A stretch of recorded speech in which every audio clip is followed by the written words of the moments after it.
Hi folks, welcome to today's Sunday Catechism. Sorry, this is probably a wee bit shorter, and as you can see, we've just moved home, and I apologise for the quality and sound. I've mislaid my microphones at the moment, so just having to do it this way. But anyway, let's get on with it because this is really important. Question 51. What is forbidden in the second commandment? The second commandment forbids the worshipping of God by images or any other way not commanded in his word. The second commandment forbids the worshipping of God by images or any other way not commanded in his word. Now, I want to be careful here. The second commandment doesn't forbid us making paintings. It doesn't prevent people making statues or anything else. But it does forbid us using them to represent God. And that, of course, is what went wrong with Aaron. So that's why the verses that are cited are Deuteronomy 4:15-19. Take good heed to yourselves.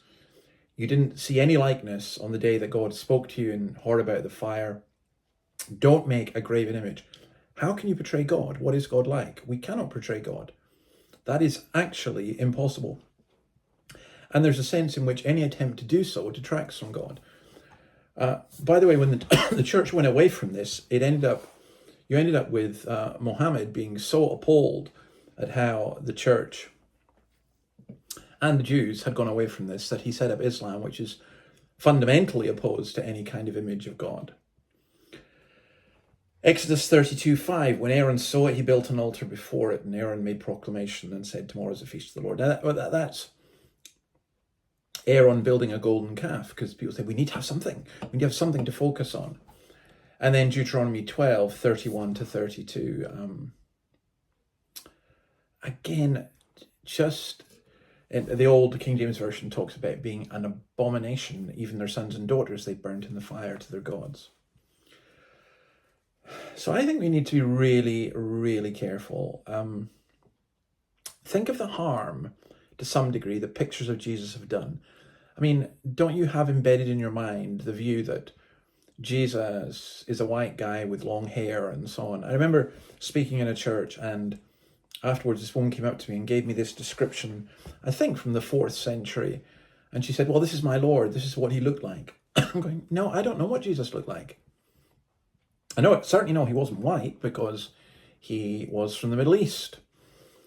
I don't know what length of hair, don't know what colour of eyes, don't know how he looked, don't know if we would recognise him. And that for me is a real problem. It's also a problem when we put up statues. Now, I like religious paintings, but I don't think I would have them in a church because the temptation is for people to look at them and say, yeah, okay, that's what we're going to worship. I mean, I'm a bit hypocritical here because I'm in a church which has some lovely stained glass windows. But I don't think in any sense that we worship them or even that we use them as aids in worship. And that's the argument that's used by Roman Catholics and by the Orthodox for the icons, that they are aids to worship, they are not worship. But I think for a lot of people, that's a kind of difficult one, that's a semantic one. But it's not even just that. I'm thinking of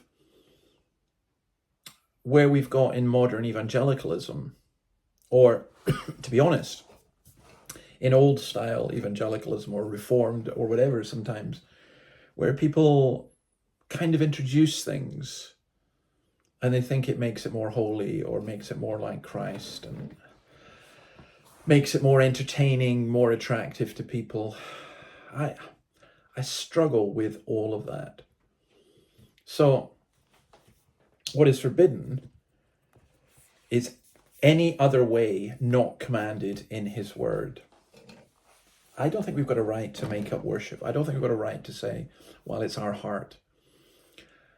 And the practicalities of working all this out are quite difficult, but at a basic level, it seems to me that New Testament worship is quite clear. It's to be scriptural, it's to be spiritual, and it's to be simple. That doesn't mean simplistic, but congregational singing, prayer, giving, particularly to the poor, the preaching of God's word, the reading of God's word. I think I would include in that confession of sin and the sacraments as well.